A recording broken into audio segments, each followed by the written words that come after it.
Hello, my name is David Ades. I'm a poet based in Sydney and the host of a monthly poetry podcast reading series called Poets Corner in association with WestWords in Parramatta in Sydney's West. WestWords is Western Sydney's literature development organisation. Poets Corner is part of WestWords' public programming that celebrates the richness, diversity and insight that literature offers.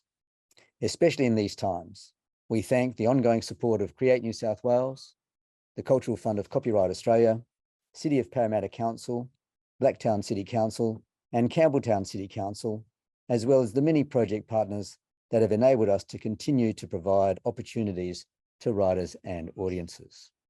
We hope that this new world will see a sharing and a closeness of spirit.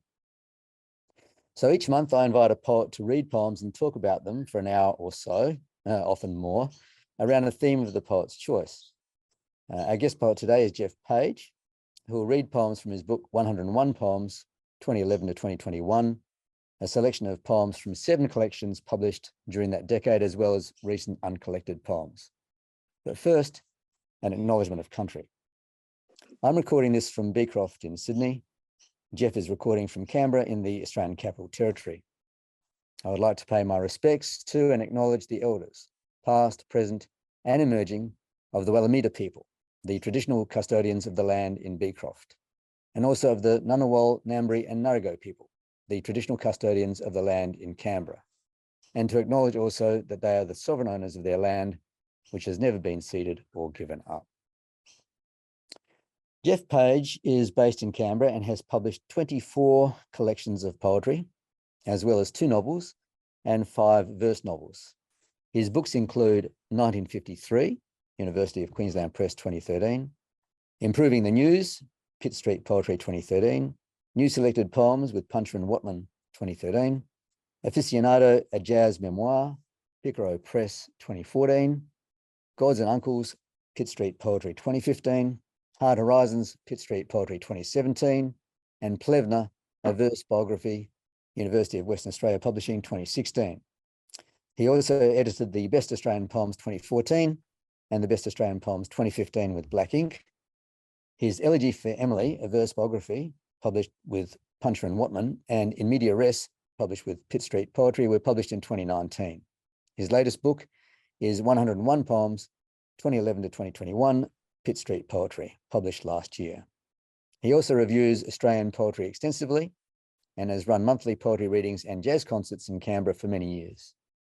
Geoff was recently awarded the Medal of the Order of Australia in the 2023 Australia Day Honours. For more information on Geoff and his books, Geoff's website is at geoffpagepoet.com.au. Hi, Geoff, after that introduction, and welcome to Poets Corner. Very extensive. Thanks a lot, Dave. So normally in my introduction, I mentioned the theme that the poet has chosen for the podcast. Yeah. I didn't do that today because you didn't choose a theme. When I asked you for a theme, you mentioned a whole bunch of them: entropy, transience, religion or politics, Australian history, politics and poetry, and doubt and certainty. Yeah. And then you said, no, it'd probably be better if you detect a theme and ask me about it. So I did. But before I go on to that, I wanted to reflect a bit on the range of possible themes that you mentioned. As a poet with dozens of books to your name and many decades of writing, is there any one theme that you have kept returning to in your work, or are you constantly exploring multiple themes in your poetry? Well, those ones that you mentioned, they're all fairly common, among my work and also other people's work, really. I suppose transience and entropy, they're ones that I don't seem to get away from, but there's also an element of social justice there, I suppose, a little bit. Yeah. Yeah, I was aware of your sort of interest in jazz and music, and that you've written on that. Mm-hmm. And I thought that might have been a theme as well that keeps recurring. Yeah, well, yeah, jazz is very important to me. I liked jazz before I liked poetry, and I started at 16 liking jazz and following it in detail. So they're both very important to me, but I'm much better at poetry than I am at jazz. Yeah. When you were writing, is a particular theme front and center in your thinking, or are themes really secondary, emerging almost incidentally from the poems? Latter, I think the latter.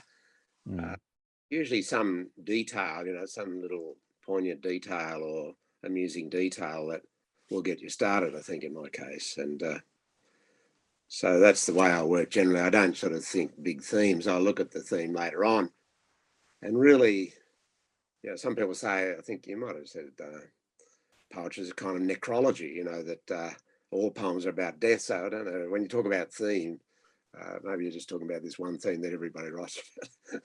I don't know. I mean, some people would say all poems are, acts of politics, political acts, and some They would, do. I think that's true, but yeah. yeah, or some people would say all poems have got a love element in them, a love poem to the world, or Love and death are connected, of course. oh, that's right. Going through the poems that you're going to read today, I was attracted in particular to the two you've just mentioned of entropy and transience.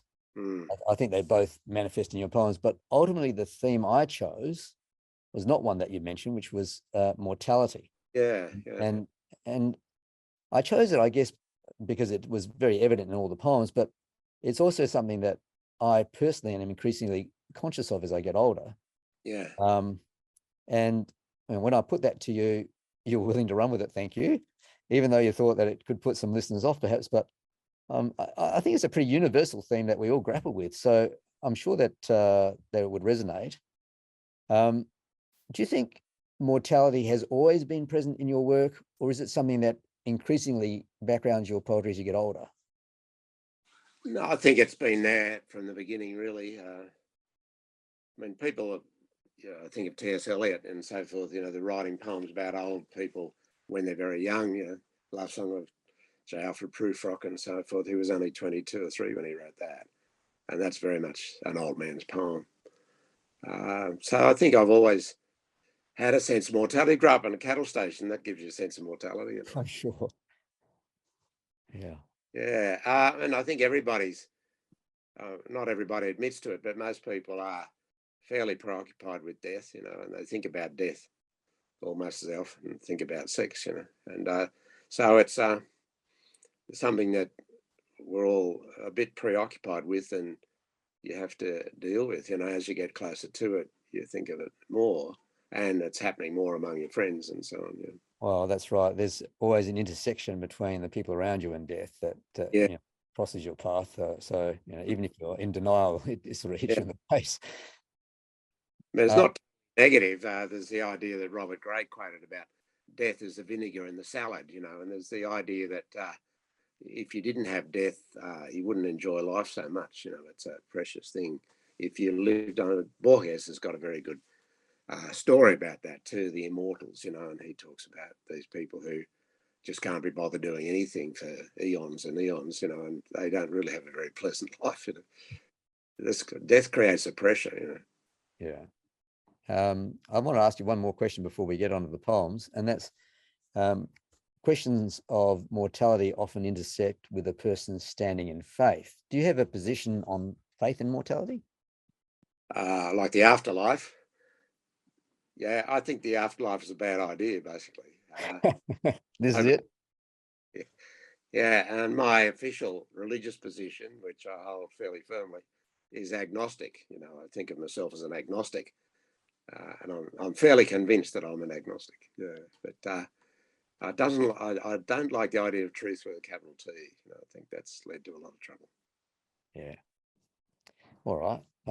Let's get on to some poems. I think the first one you're going to read was 21 Questions. Yeah. Well, this is a very tough poem, isn't it? And let's just get the page 53.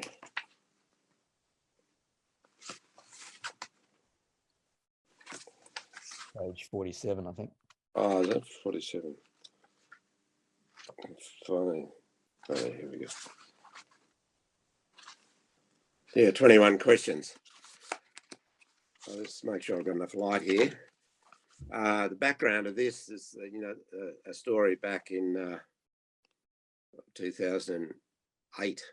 Yeah, about the execution, supposedly murder of a woman in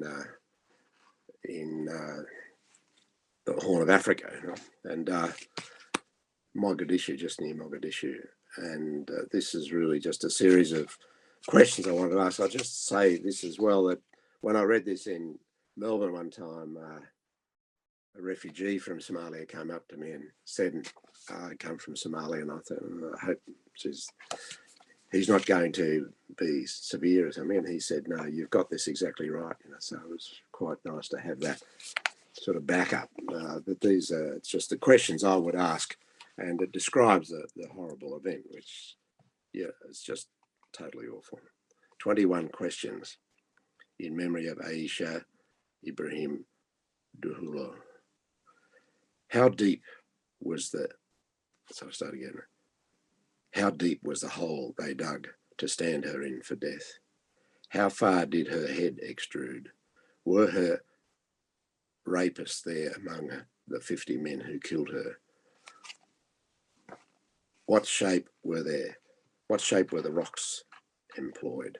Were they river stones and curved, or hard edged from a quarry? What murmurs did the thousands make, compressed in that arena? Did they drug her slightly first? Who was it threw the opening stone? Who was it threw the last? Would their names make any difference? How long did her father weep, revealing she was just 13? Did he need to sign a form to take away the corpse? Why is her mother mentioned nowhere? Were the 50 men who stoned her equal in their skill? Did 2 or 3 contrive to miss? Was the crowd that gathered there herded in with guns? Was it duty or a pleasure? How long does a stoning take? How might a doctor best describe the remnants of that skull? Will the business be much mentioned on Friday in the house of God?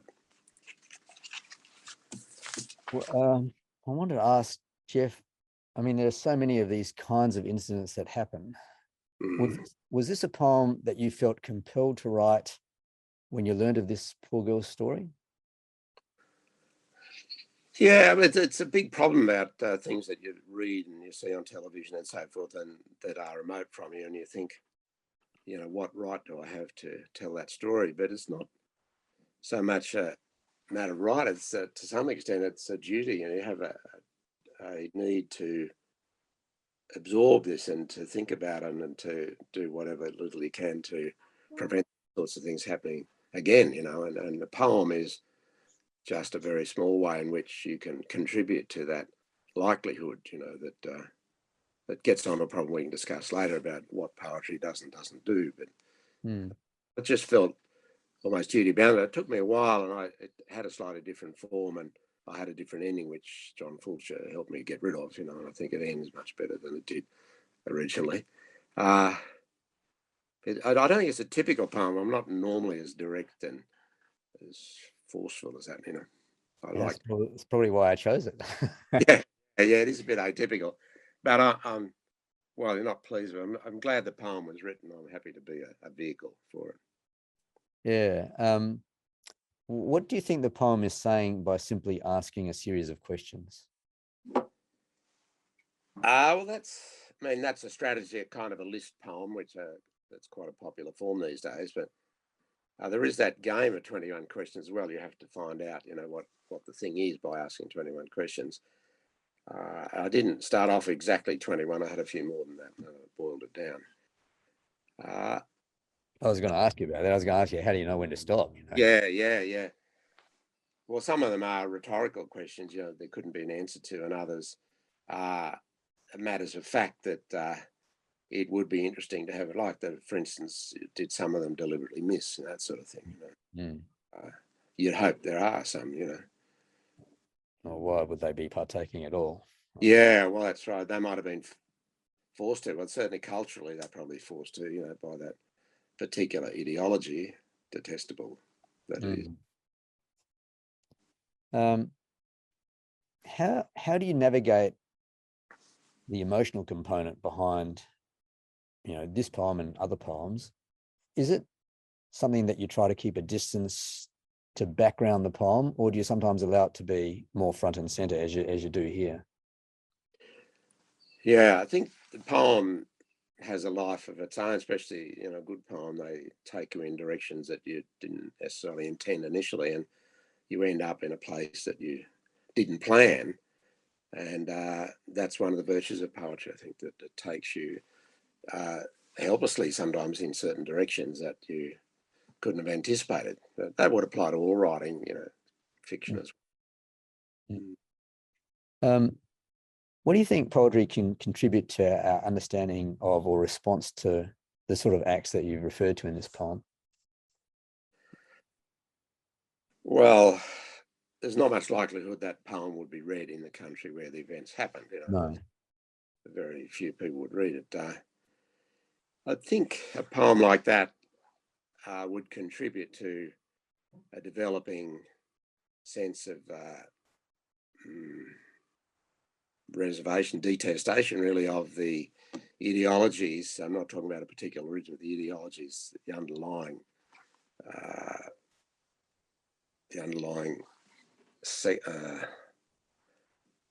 emphasis. And it will contribute to a slow change in people's attitude worldwide over time. If lots of people do it, but the poem, it gets on another issue. The poem has to be a good poem to have any effect at all. And even that to have an effect. But I think if it's not a good poem, won't have any effect. It can be counterproductive. All right. Would you like to read another one? I think the next one was Knuckles on page 53. What page is that on? 53. And it's funny, we start off with the two of the more political poems in the book. That's an accident, isn't it, really?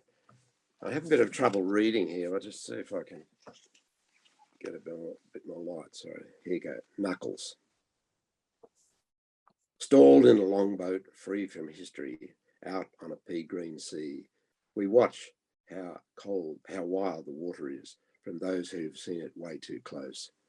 Its craziness, its cheerful greed, its stolen feels still unforgiven. They're waving all about us now like sunflowers in the wind up against a fence. A sentimentalist or two would have us haul a few on board, but where's an end to that? Let's just discuss how best to knock their knuckles from the gunnels. That's our refugee policy. Yeah. I mean, the title of the poem seems innocent and harmless, Knuckles. What can a poet say about Knuckles? I'm thinking to myself, is it going to be a poem about boxing? and then you lead us to that devastating, I think, last line. Yeah. And it's devastating because it's so matter of fact. Yeah. Can you recall? And literal. We're beating him, but we're not knocking him back metaphorically as well. Yeah. Or putting him on bloody Manus and Nauru. And forgetting about them. How did you come to write this? I mean, again, I just thought Australia as an island is almost as though we're floating in space, and we're in this kind of lifeboat ourselves, if you like, and then other people are swimming towards this lifeboat, and we don't want them to get on board because they'll spoil the situation we've got. So we knock their hands off the edge of the lifeboat, and that's just an illustration of what our attitude towards refugees who come by boat, as opposed to coming by plane, the way they're treated. I mean, the plight of refugees attempting to enter Australia by boat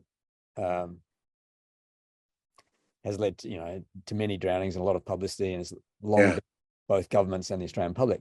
It would be tempting for some poets to take the moral high ground on this question, which could be effective or it could be problematic depending on how it's done. Is that something that you intentionally avoid doing? Well, I don't know what you call the moral high ground. I suspect I've taken the moral high ground myself there.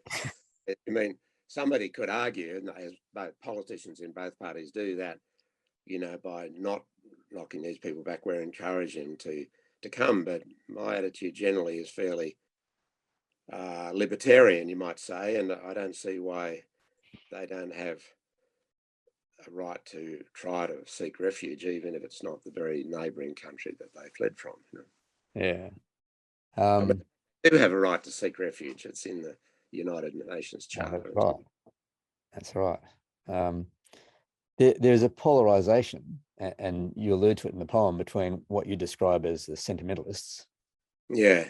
We've also called it, do-gooders or lefties. Yeah. Yeah. And those who regard themselves as, realists or pragmatists. Yeah. Yeah. And it isn't hard to see contempt between these groups. What struck me about the poem was how casually dismissive of sentimentalists it is, with the almost throwaway, but where's the end to that? Yeah. Yeah. Yeah. I mean, it's just a few short words, but it's very true. There's 65 million, possibly 70 million displaced people in the world right now. And obviously they can't all fit in Australia. So I'm always aware that there's no simple solution to this, but yeah. I think I verge towards absolutism when you say you're going to put hundreds, thousands of people on an island, leave them there indefinitely with no further options, unless they go back to where they fled from, where they'd probably be killed or tortured. Mm. Yeah.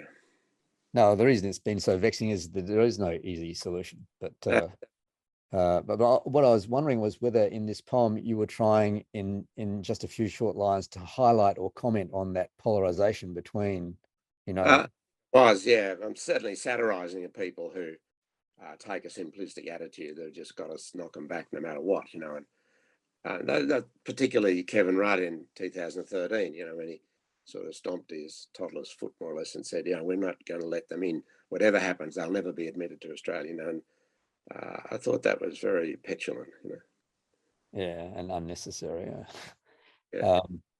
Is the poem, do you think, alluding to how so many of us are emotionally ill-equipped to deal with complex matters of life and death, so that we meet such matters with indifference that becomes callousness? I mean, oh yeah, we certainly the more things happen, the more callous you become, until maybe you're driven mad by them, but there is a tendency. The compassion fatigue. Yeah, exactly. Yeah. And I mean, there's also the thing, what do you do personally? I mean, I haven't invited a refugee into my house and put him in the spare room, so there's always to what you're prepared to do. Mm. All right. Would you like to read another one? I'm sure you would. What are you here for? Debris. His soul, should it exist, will be elsewhere already. The circumstances, though, elude him. Car crash, cardiac or cancer. In bed alone, he tends to think, will be most probable. It's been a long time now. How many days, he wonders, till some friend will think to ring? How long before the numbered door at last comes crashing in? Almost shamefully, he'll be someone else's business then, not just the undertaker's, paid up well ahead. The constable or paramedics detail, so dulled by deja vu. It's not death, but untidiness he finds so hard to bear. All that taking out the garbage just to see the moon. He feels he should apologise. To whom? The uniforms he'll find in there? A son, an ex, a mother long since dead, 80 unrefrigerated kilos lying on a bed. Well, you certainly paint the scene, don't you? Did you have anyone in mind when you wrote this poem? Was it simply an imagination? I've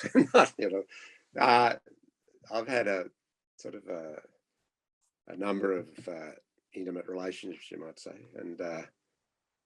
and I have been in that situation where you think there's quite a chance that you will die alone, literally. Yeah. So then you start thinking about the circumstances and how long would it take you to be discovered. And I'm aware of people who have died in that context and so forth, and so it's a thing about death. It's sort of, it's so inconvenient. I put it somewhere else, everybody's got this program trying to do everything, and then you just go and die, and that sort of it puts other people in a lot of trouble in the short term, although it's a relief probably to some of them over the longer term. Well, I found the title of the poem, Debris. Yeah. I found that provocative in a way. Is that what it comes down to, that our lives are debris, or that what we leave behind when we die is no more than debris? It is debris, really. The real thing is somewhere in the psychology, but it's all, I'm not a dualist. I try to be a monist, and I believe that the brain and the soul are essentially the same thing. But what was the question again, Go? Well, I was just asking, are our lives no more than debris? Our bodies are no more than debris. Yeah, I think that's true. And they're debris, then we have to get rid of them, and somebody else has to get rid of them. Yeah. But I don't, we're our ambitions and whatever we achieve and the relationships and so forth, they're not without significance, no, especially people. Yeah. But it's an untidy business, isn't it, dying? Yeah. I think that to be human is to wonder how death will come for us. And to know that it is an experience, if you want to call it that we must have unaccompanied. Yeah. Those reflections are in this poem. Yeah. The focus is more on the debris and the untidiness. Are you concerned about sort of dying with unfinished business?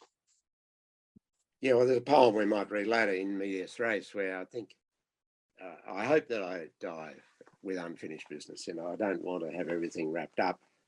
I'd like to die in the situation, Yeah. We can get, I can't resist, the wisecrack of the filmmaker, who said, I'm not scared of death. Woody Allen said, I'm not scared of death. I just don't want to be there when it happens. Yeah. I mean, one of the things that struck me about this poem was the sort of palpable sense of loneliness in it, as if life had abandoned the subject of the poem before death had arrived to claim him. I think with loneliness, I haven't had as much of it as some people have had, but I do have a feeling for it. I think it's a situation filled with pathos, and you do run into people who you realise are very lonely, and there's not always much you can do about it. And to some extent, we're all lonely and all isolated, and no matter how good a relationship we have with various people, but we're sort of lonely in the universe, I reckon. Yeah. Especially not a theist, It reminded me of a saying by Kurt Vonnegut, who sort of said, everybody's life is a story. It's just that some people reach the epilogue when they're 20, and then the rest of their life's just epilogue. Yeah.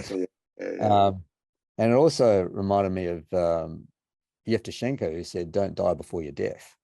Yeah. Well, especially under Stalinism. Yeah. There is a sense here that he's just kind of waiting for death to come, and he's already, in a way, not living. Yeah, well, that sense of stasis, but I don't know the circumstances in which he's died, but he's died in bed alone or had a sudden collapse, and it took him unawares. I think he didn't realise it was going to happen. He didn't Switzerland or anything and get a special treatment. It was sudden. All right. Do you want to go on to, I think, a politeness is next on page 79. A politeness. The feeling you might find disturbing at the end is seeing how your life, for all its misadventures, marital and otherwise, has been an all-night Scott and Zelda, 1920s kind of end of summer, mansion by the Hudson sort of party you've crashed, where finally, alone at dawn, scarf retrieved and keys in hand, you're wandering through the shrubbery, topiaried by early light, and circling past the extra pool, still splashing with the last hilarity of guests, you're tracking down the hostess, whom you feel the need to thank. Yeah, well, I was thinking, well, I'm not sure that I'd be too disturbed if my life had been all night Scott and Zelda 1920s end of summer party that I crashed. That's not too bad a way to live a life. I'm not complaining, but I hope the point of the poem is you feel the need to thank, that life has been sort of an undeserved privilege. And there is a need to thank. I think that's one of the foundations of religion, that people have a desire to thank whatever it was that brought them into creation, probably some sense of filial piety as well. That's you do feel the need to thank the relevant person. Maybe it's just the way I was brought up. I don't never leave a party without thanking somebody. Well, there's something dreamlike in looking back at life like that. Do you think, in a way, that life's just a extended dream? Certainly, that's a coherent possibility. Yeah, I mean, I do have quite a lot of dreams, and I don't know. It wouldn't be a coherent dream. It might be a dream. Sometimes I think ideologies and religions is sort of like a collective shared hallucination, that sort of thing. There is a sense of dreaming in life. Life could be. I mean, then famous people have said that how do we know that we're not in a dream as we're thinking that we're alive? That sort of thing. Do you think there's something old-fashioned about the form of politeness that you referred to in this poem? Yeah, sadly, but probably not everybody feels the need to thank the person who put on the party. I'm just wondering whether it's something that's disappearing from the world a bit. I think it is, yeah, but I don't know whether it's sort of excessively genteel, but if you organise something, then you go to a certain amount of trouble, and it's nice at least some of the people come up and thank you at the end. You can't expect everybody to come up, especially if it's a large number, but I think people organise things, they want to be thanked. They don't, you do these things because you feel they need to be done and you want to do them. And it shouldn't matter what people's reaction is or the number of people that turn up. There's just something that needs to be done and you need to do it. There's a thread through this poem of a sense of gratitude. Yeah. How important is gratitude for you, Geoff? Do you keep a gratitude journal, for example? No, I don't. Some people do. Yeah. Well, that would probably be a good spiritual discipline. I do say,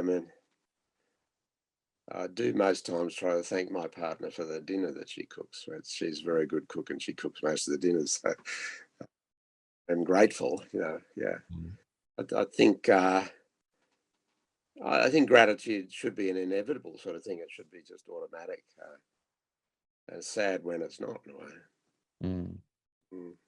I know that just mentioned this too. I think Alan Gould emphasised this in a lot of his discussions, that the main response that we should have to literature, or that you want to have, is gratitude.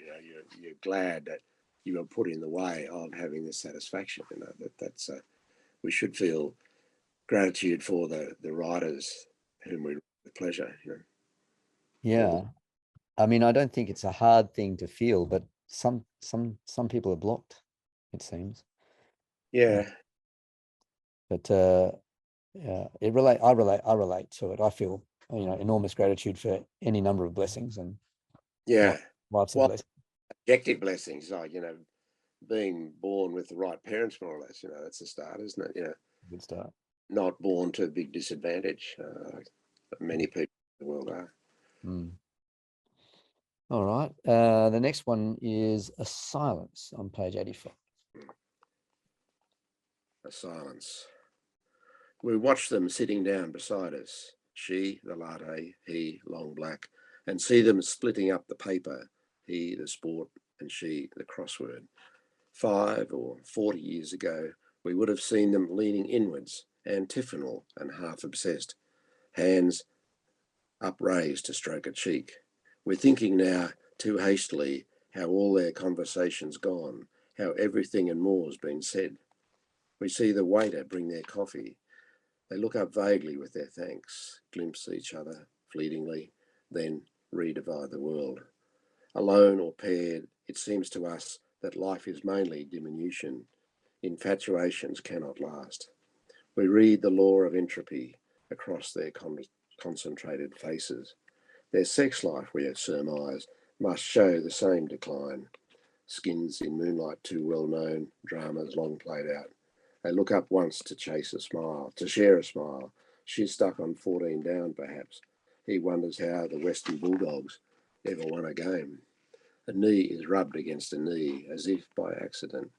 We're thinking it's all loyalty now, and somewhere also seeing how a spring tide high with pheromones collapses into love. Yeah, there's a lot going on in this poem, Geoff. Quite a lot, yeah. Well, I think Um, person writing is not necessarily the person it's about, in a sense. Like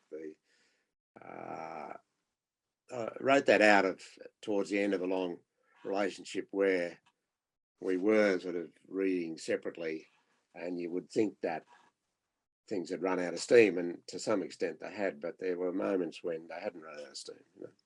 mm, I think that must surely be. I sort of envy people who had lifelong or very long marriages. They seem to be very content with each other and very well adjusted, and so on. That hasn't been my experience over the whole life, although I have had quite long relationships in a couple of cases. So I think there's something in marriage which some people have really got onto, and some people never got onto. Perhaps, yeah. yeah. Well, I mean, the interesting thing for me about silence is its ambiguity.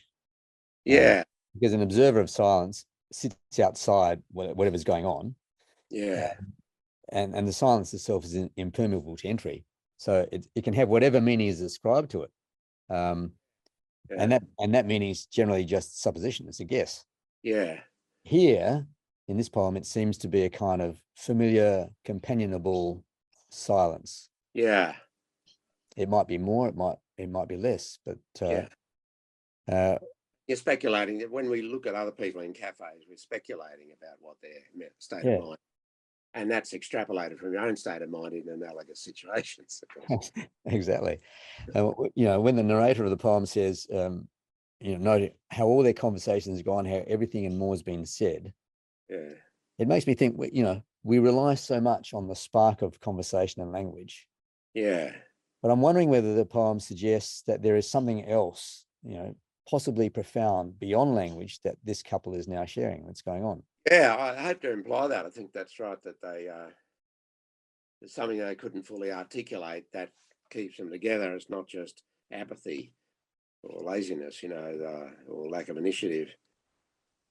Although I suppose it's a sort of slightly dangerous situation if the relationship has diminished to that extent. But often the diminution is seen from outside, the people actually in it are more happy than you might surmise, watching him in a cafe. Mm, mm. I mean, that sense of diminution that you refer to in the poem interests me because I've always looked at things at sort of the progress of life and relationships as, an initial expansion and then perhaps a contraction. Yeah, And it's certainly when I sort of see, elderly people in nursing homes where they can't have any of their belongings around them and so on, the life has contracted and their friendships, their friends have died and that's contracted. yeah.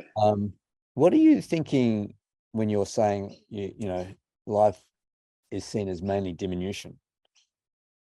Well, roughly what you just said. I think that life seems to shrink as you get older, and you can resist that with the varying degrees of success, and you should resist it, I think. Or it's a good thing to resist it. But everything. I've got another poem, not in this book, about boxes. That you go from a bigger box to a smaller one, and eventually you end up in a motel room. That's the thing. Or then you end up in a 6-foot box or whatever. Now, I was also interested in the very last line. And I'm Yeah. trying, how does something collapse into love? Well, I think I'm saying there in maybe fancier language, basically that the relationship had a big sexual element initially, but that's sort of faded away, and it's been replaced by something which, in a way, is more substantial, more durable. So the sexual infatuation collapses into love. We tend to think of infatuation as love, but it probably love. Well, that's a hopeless word, really.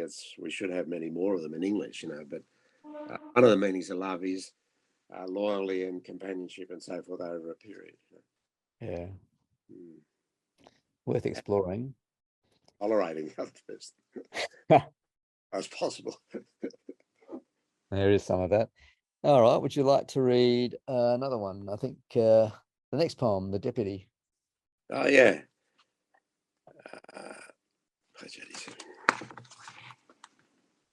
It's on the very next page. Yeah, this is a poem dedicated to John Fulcher, whom I'm sure you know, a poet friend of mine, and he worked for a long time, as I did, as a teacher, but he rose to the rank of deputy principal, and that brought some problems as well. I stayed at the level of head of department, which was not so exalted and not so time-consuming or responsible even. So the deputy for John Fulcher. Driving daily into work, he feels them equally as pressures, atmospheric almost. One more urgent than the other, but pressure all the same. Both could justify a life. One with what the young retain and carry with them through the years, the other more diffuse and closer to the core, resonances rising from something deeper down, more opaque than God perhaps, rhythms, lines and images, a gift that needs real readiness before it can arrive. Of course, one may excel at both. No doubt a man may serve two masters. Last year he taught them Dr. Faustus. The senior class he still keeps on. He thinks about the famous bargain, the heavy freedoms of its power, the good opinion held so widely, the parent-teacher nights and so on, and jokes he makes at school assemblies to show he's serious. At home, though, there's a desk with untouched paper and a screen, an ideas file, a journal, a mix of discipline and license to bring in pocket money only, scuffling below the dole. A friend of his has chosen this, insecure and frugal and prone to bitterness. A third has signed a smaller deal, holding off from higher slots if ever they were offered. Who is his Mephistopheles? It's not the principal. He thinks perhaps they are collective, these senior teachers who respect him, who cannot let him go, who see that he can make things happen and keep a keel on course. To them, the other life he has is hardly more than self-indulgence, a foible or some pleasant extra, a flourish or addendum to make a CV more compelling. His watch says 8 a.m. He turns into the car park now, an hour before the world begins, its unforeseen complexities, its smoke and mirrors of the human, the needs that only he can meet. The car is small and European, very fast from 0 to 90. He walks towards the building and sees back home that writing desk, patient in its shaft of light, the blank page and a keyboard waiting, the pressure of the poem. Yeah, I really wanted you to read this because I'm a poet, right? And we can all relate. All of us who have, other pressures in our lives can relate to what's in this poem. Yeah. The choices between financial security and art. Yeah. Struggle for a work-life balance, the juggling of competing obligations and pressures. We all do it. Was that something that you've had to navigate, and how difficult was it to do? It's pretty difficult, but I've thought a lot about this. So I had arguments about it. Like Alan Gould, a friend of mine, he always argued that you should not have any other job, that you need to concentrate on your work. And that involves, a very small number of Australian poets have done that. And they've usually had a very supportive spouse. And it's very hard to do. And I don't necessarily think it's a good thing to do. I think that great poetry admire, like Williams and Stevens and so on, they had other jobs, full-time jobs that they did quite well. And it didn't diminish their poetry. I think it's a good thing to have a day job, really. And it doesn't. I have enjoyed not having a day job, I must say. I retired when I was 61, now I'm 82. So I had this dream 20 years or so where I could do what I wanted and not worry about the finances, Yeah, and then 7 books came out in a decade, so Right, yeah, I accelerated a bit. Yeah. But I did write 16 before I retired, so. Yeah. So clearly you were managing somehow to. Yeah, well, you've asked my ex-wife about that, she'd have a different answer. I mean, that's sort of, you have to ignore people to some extent. You have to go into a corner, and the people do resent that. You can't write anything, and pretty much unless you secrete yourself away somehow. Yes. And that can be regarded as selfish or, Yeah. Well, it is. But it's not totally self. I mean, other people get the like somebody said to William Faulkner, you know, if you something like, what are you doing writing all this and not talking to your grandmother? And he said something like, a good novel is worth any number of little old ladies. It's not quite as brutal as that. The poem mentions, you know, the good opinion held so widely, Yeah. and later how to the subject's work colleagues, this other life he has is hardly more than self-indulgence, a foible or Yeah. something extra. How much is this poem about a creative person's place in the world, how they perceive and judge it, and how they are perceived and judged? Yeah, it's very much about that, you know, and it's pretty literal to John Fulcher's experience. He's now retired, finally, and he was a highly respected teacher, and he did his job very well, I understand, and I saw him in action a couple of times and so on. So, and he liked doing it. He was a very good drama teacher, for instance, and so he pulled either way. You know, he could have let the poetry go, and his life would still have been substantial achievement. You know, and yet something about the poetry which is very important to him, and now he's doing more of it, and he's writing some very good poems. The poem sort of talks about three different kind of options. The choice to serve two masters, work on the one hand and the creative endeavor on the other, or the choice to pursue the creative endeavor at the cost of insecurity, frugality, and a tendency to business, and the choice to work without ambition to devote more to the creative endeavor. I suppose the fourth option is to abandon the creative endeavor altogether and pursue the work career. Yeah, that's probably implied. I don't know if I need to spell that out or not. No, it does happen in many cases. Yeah, and I'm just wondering to what extent these are really choices as distinct from, you know, circumstantial imperatives. I mean, a lot of people are compelled to do one or the other.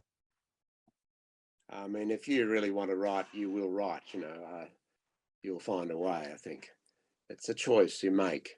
You know, and you have to sacrifice certain things to do it. You know, and the other things that you don't sacrifice if you don't write are de facto as important or more important than the writing. You know, so So it all works out in the end, you reckon? Well, those different choices. I mean, one of them is based on myself. I did make this comment. I proceeded a certain amount up the ladder, and then I decided I wouldn't push any further up the ladder, which would take more time. Not saying I would have wanted me to anyway. In some ways I wouldn't, because I was half distracted with my poetry anyway. So, but another friend, he chose this real Alan Gould, to be frank. He chose this frugal route, you know, and he has written about 10 or 12 novels, you know, and similar number of books of poetry. Unfortunately, he had a stroke 4 or 5 years ago now, and that slowed him down a lot. But that option is the one that he took, and he did live this frugal, self-disciplined life. Then there's the route that John took, which is working. I think he was 65 or so when he retired, and he took further promotions up to the level of deputy. He didn't ever go for principal, I think, and that's probably the same thing. And then I went to that middle road, and I found that congenial to me, but it might be that it's different personalities as well. People behave. Maybe that's where the choice is not there. You behave as your personality predicts or demands. You mentioned sort of bitterness as a possible outcome of one choice. Yeah. What other outcomes do you think, in terms of the way that people respond to their circumstances, have you seen or experienced yourself? Well, I've seen, for instance, people who depend entirely on one area of achievement or one area of income, that they become very upset if something happens to this one area of satisfaction or income or achievement, you know. And if you've got a couple of irons in the fire, then the days in which your teaching is really bad, your poetry might be quite good, vice versa. If poetry's not good, your teaching's all right, you know. So I think there's a certain charm in betting on two horses, you know. Yeah, I'm just thinking if the creative endeavor is thwarted for whatever reason, there could be bitterness, there can be resentment, there can be envy or jealousy at the people who are in better circumstances. You know, there can be all sorts of responses. Yeah. Mm.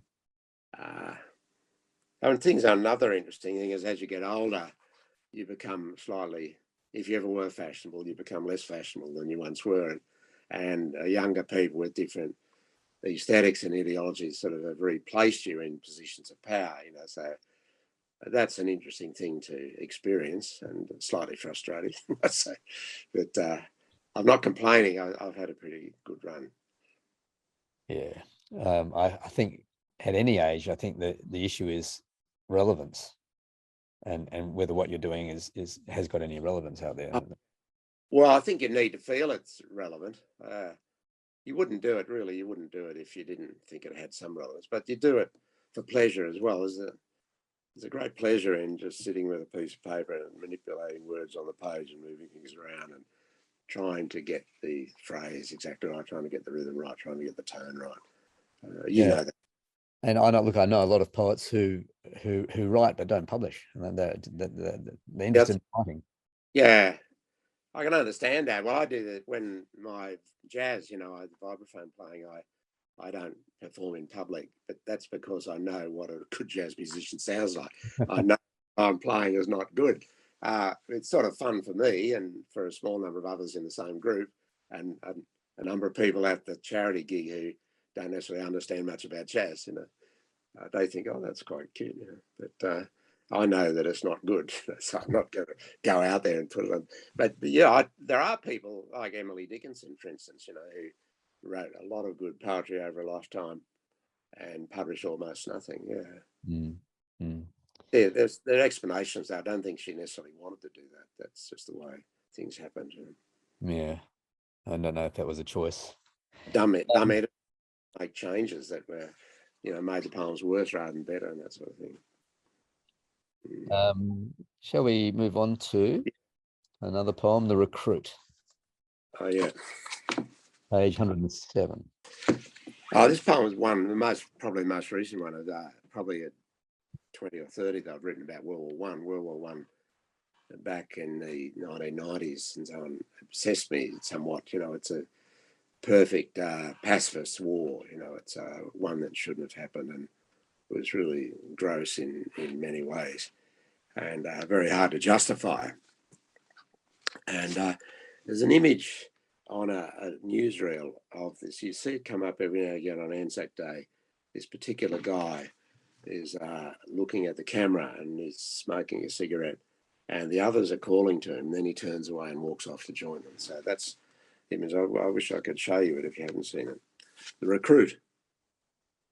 Every now and then you see him replayed on his slice of footage somewhere in the opening days. Short but solid, city hat, 5'6" at best, cigarette between his fingers, flourishing a wisp of smoke. He's glancing back towards the camera, soundless in its shifting greys. It's not long after 6, brushed by 2 hours' worth of schooners and 3 sheets to the wind. His mates have pushed on through the crowd, drawn by something in the east, or women's whispers just now heard. 6 bob a day, the army says, and Christmas in Berlin. Come on, mate, he hears them calling. Louis, Jacko, Nobby, Fred. He waves his cigarette at us, then turns to join the dead. Yeah, no, you've answered my first question was whether or not it was a real slice of footage. So it is a real slice of footage. And you kind of want, it's a great sort of segue into imagining a person's life or what goes into the decision, you know, to join an army. Yeah. And it speaks also of the power of the image, which can capture that moment in time and hold it frozen for scrutiny, interrogation by you a century later for what it portrays. And it's an ekphrastic poem in a way, like the original. It is. Describing a pre-existing work, it might not necessarily work of art, a work of documentation. And just the act of describing and recreating that conjures up the image, and then the image has the effect. So hopefully that poem sort of publicizes the image, which is always a good thing to see. Yeah, well, I was actually wondering whether you think the poem does the same thing as the image, Uh, which is uh, to capture that moment, yeah, hold yeah. it for people to interrogate. No, the poem has things that I've added in which aren't in the original image. Like there's nothing instinctively about the white feathers and so forth. You know, they're things that I know that I've moved into the poem. And even the 6 o'clock closing and so on, all that sort of historical information that you have, it makes a poem stronger to have all those allusions. I don't think in the original image you just got the guy smoking a cigarette, turning to join the others. You don't hear what they say. The image is in a way minimal, but it's so expressive as well. You know, it serves as a prompt, and then yeah. and then you go there.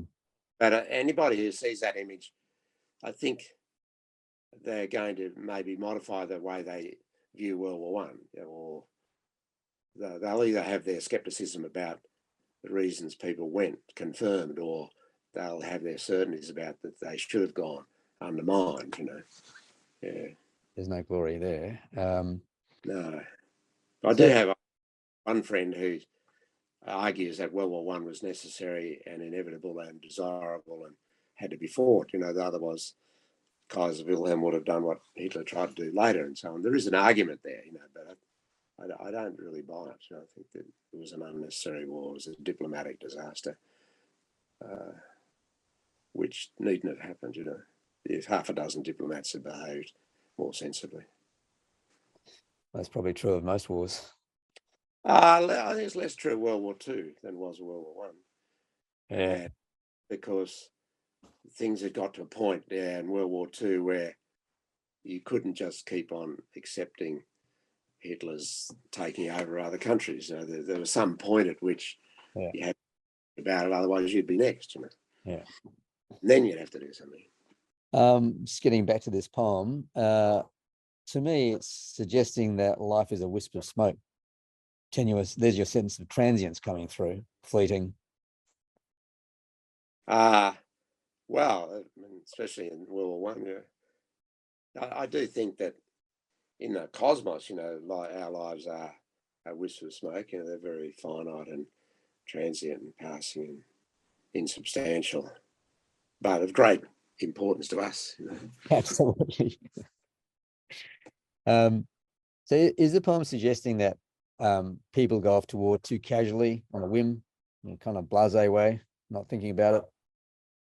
I think many did. They didn't really think to do, and there were social pressures which were very important. One of those sort of pre-existing mateships. Another one is what will your mother and your grandmother and other people think? What will your workmates think?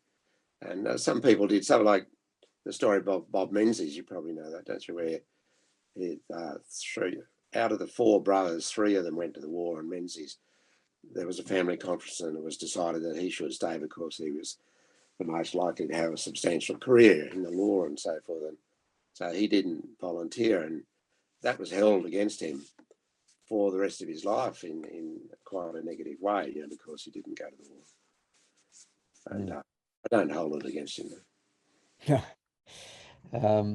I'm just wondering whether, you know, that sort of idea of the glory of war has diminished because it's so visible now on our screens.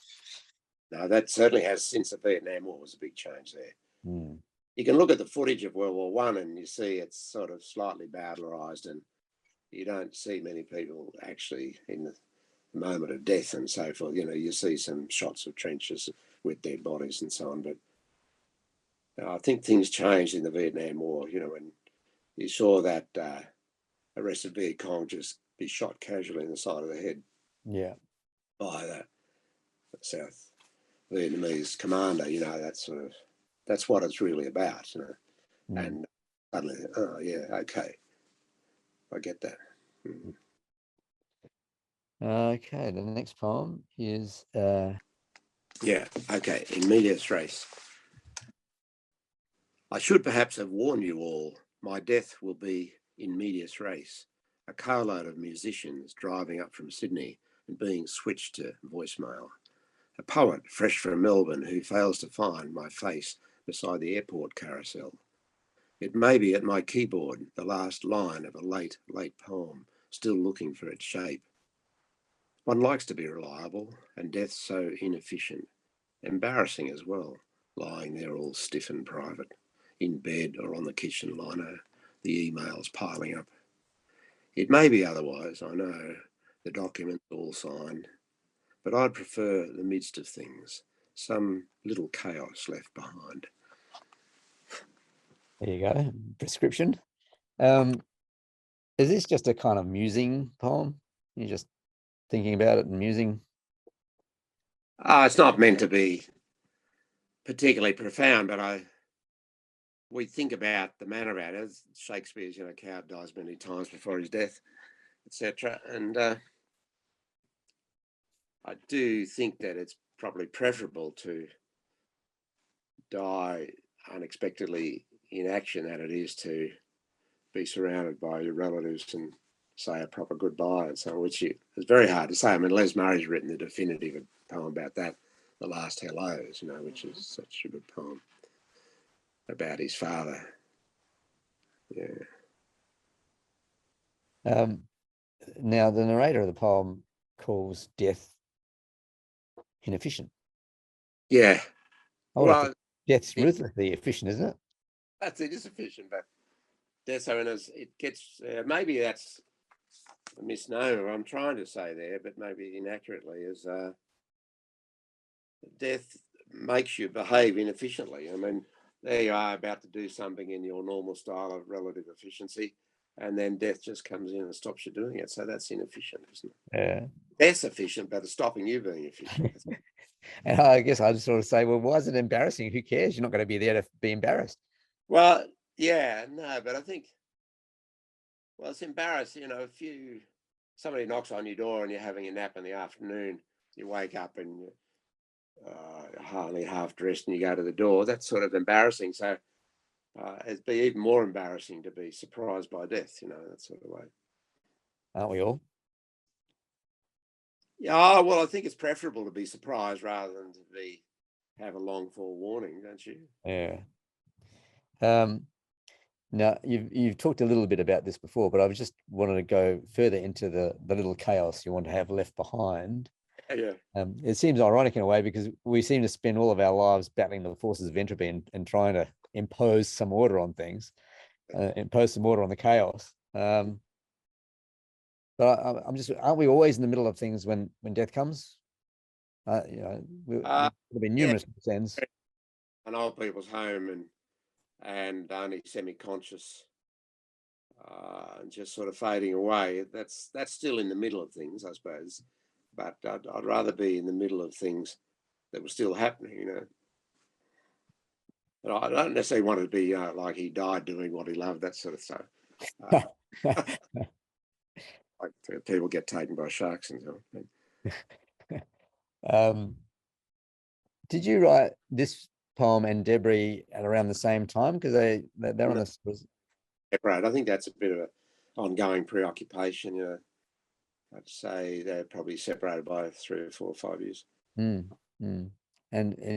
there's a relationship between them in a way, isn't there? Oh yeah, yeah. That's essentially. I mean, that's one trouble is you draw towards the close of your career, you find yourself rewriting poems that you wrote earlier and not realising, but usually they are sufficiently different. But you got to be careful not to recycle actual words and images too much. That's a trap. Oh, once you've had 26 books, it'd be pretty hard to avoid, I would have thought.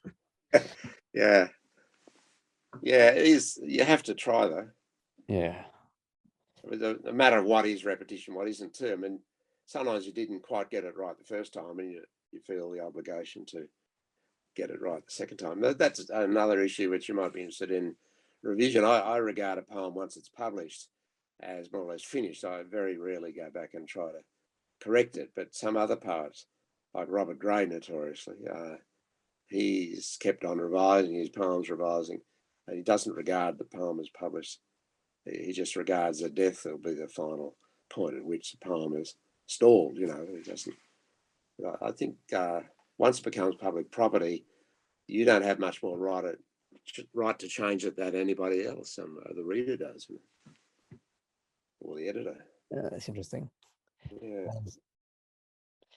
Yeah, I know that I've had something published where it wasn't a poem, it was a story where the editor wanted me to change some things in it, and after it was published, I wanted to change them back to how I had it originally. So Yeah.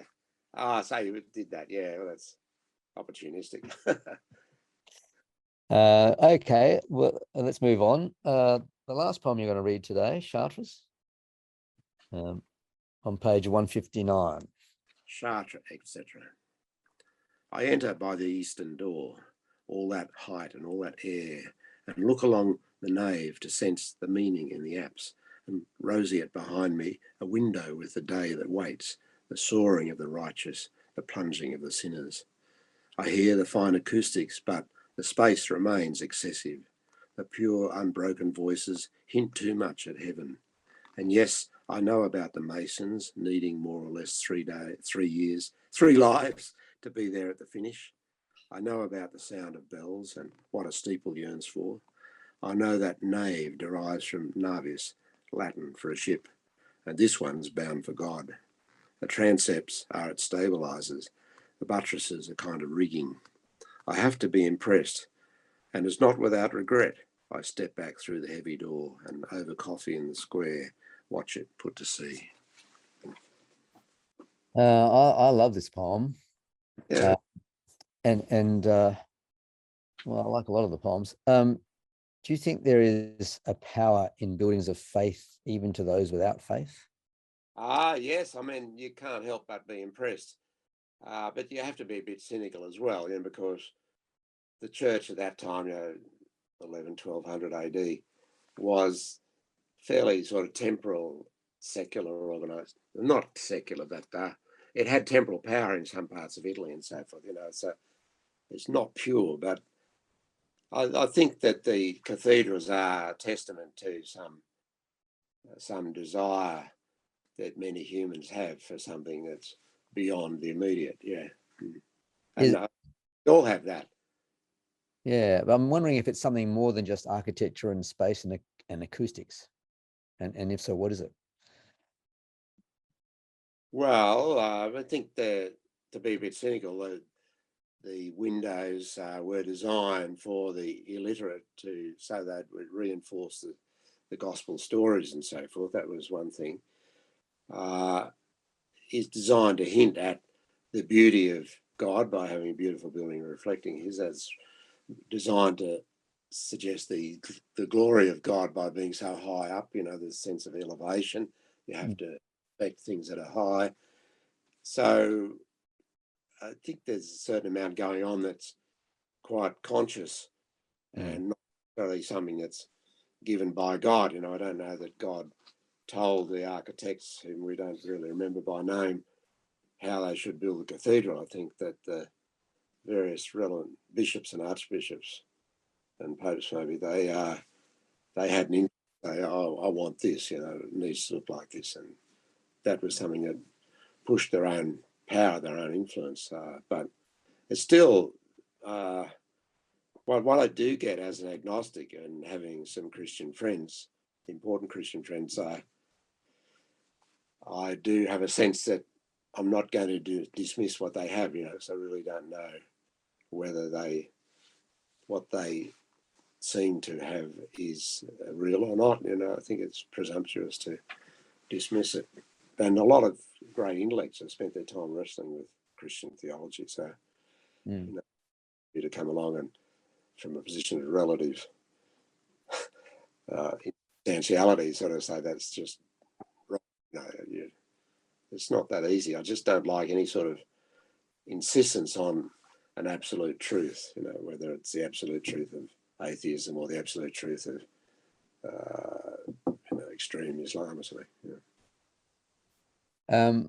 I'm interested in the progression of this poem. You sort of start off by entering the western door and reflecting about the inside of the church. At the end, it turns and the turn deepens the poem. Watch it put to sea, as though faith were kind of a vessel, a ship. Yeah. Do you remember if you had that last line in mind when you started writing the poem, or how did you get there? How did you get to that last line? Image of the buttresses, I think, and the ship, but I didn't have that last line. That came fairly late, you know. Last lines are very important, I think, and I try to have the best possible last line. So some other people just sort of seem to stop, you know, and that's another way of doing it. But I'd like to have a last line that resonates, you know, that looks back over the poem and looks forward as well. What happens for you between the beginning and ending of a poem such as this? Is there a mystery for you in writing poems? And if so, what is it? Yeah, there's a mystery because you don't know where it's going to go. You have a sense of in my case, this is, you have a sense of the ultimate effect that you think the poem will have on the reader. And you sort of work towards that. But often you can end up in a slightly different place, and the effect that actually emerges is different from the one that you envisage. You know, Stephen said there's a poem of the poem of the idea and the poem of the words, and the poem of the words is really the same as the poem of the idea. You know, the idea, often the idea is better than you can ever achieve in the actual words, but sometimes the words transcend. You end up with a better poem than you first thought of. You know, the words take over and do the job. Yeah. Is that what keeps bringing you back to writing it? Yeah, different satisfactions, but I think I just enjoy the process of particularly revising, but also the first draft. The first draft is incredibly important because you don't want to do it too fast and waste the energy, and you don't want to be too hung up on the apparent fact that you've got to get it right the first time, you know. So it's a nice judgment you have to make about writing this first draft. It's got to be good enough to be serious, but it will almost inevitably be less satisfactory than what you end up with. Yeah. Hopefully, yes. Yeah, well, I mean, you do. I mean, we do have poems that are total failures. We never send off, and sometimes they never even finish. But most I bring my poems to a stage where I can regard them as finished. But then you look 2 months later and you discover a bad line, etc. You know, had that experience. Yeah. Wonderful. Well, thank you so much, Geoff, for sharing poems and insights on the theme of mortality and other things.